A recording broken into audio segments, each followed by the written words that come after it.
Bismillahirrahmanirrahim. Assalamualaikum warahmatullahi wabarakatuh. Ibnu Abbas radhiyallahu anhu adalah salah seorang sahabat Rasulullah sallallahu alaihi wasallam yang dijuluki turjumanul Quran atau ahli menerjemahkan Al-Quran. Dia sangat telaten menjaga dan melayani Rasulullah sallallahu alaihi wasallam.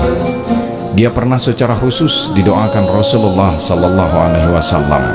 Pada usia 9 tahun, Ibnu Abbas telah hafal Al-Quran dan telah menjadi imam di masjid. Sejak kecil, Ibnu Abbas sudah menunjukkan kecerdasan dan semangatnya menuntut ilmu. Beragam gelar diperoleh, seperti Faqih al-Ashar, ahli fikih di masanya, Imam al-Mufassirin atau penghulu ahli tafsir, dan Al-Bahar, lautan ilmu. Suatu hari, ia ditanya seorang tabi'in atau generasi sesudah para sahabat mengenai kebahagiaan dunia.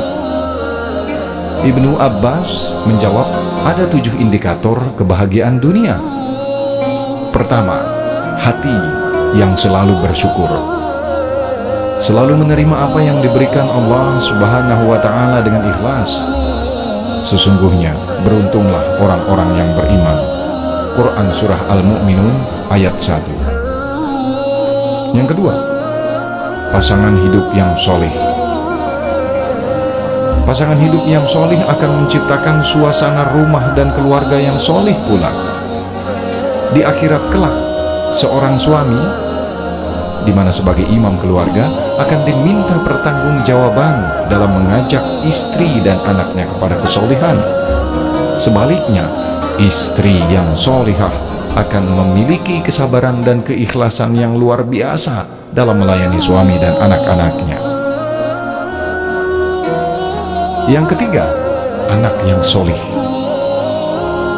Rasulullah sallallahu alaihi wasallam bersabda, apabila seorang anak Adam mati, akan terputuslah seluruh amalnya kecuali 3 perkara: sedekah jariah, ilmu yang bermanfaat, dan anak solih yang selalu mendoakan orang tuanya.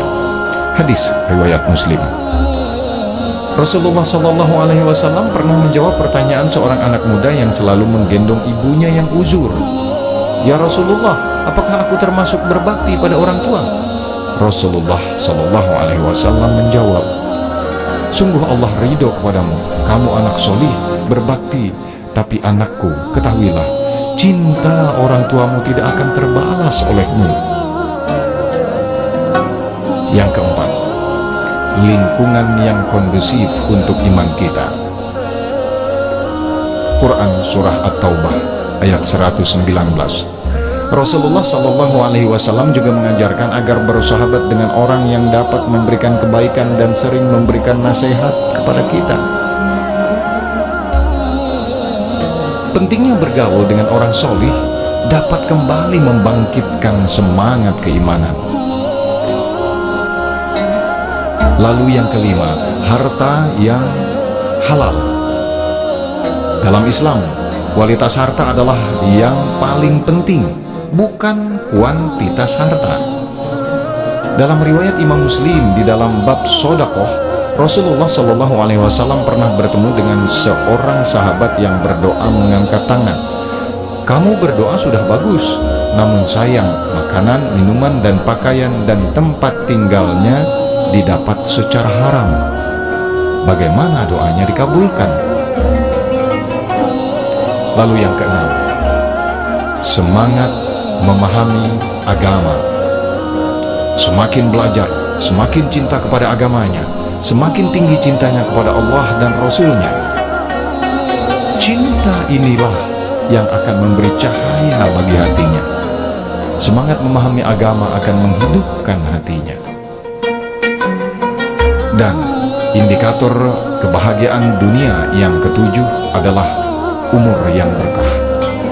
Semakin tua semakin solih, yang setiap detiknya diisi amal ibadah. Orang yang mengisi hidupnya untuk kebahagiaan dunia semata, hari tuanya akan sibuk berangan-angan. hatinya kecewa bila tidak mampu menikmati yang diangankannya. Namun orang yang mengisi umurnya dengan amal ibadah, semakin tua semakin rindu bertemu Allah Subhanahu wa Ta'ala.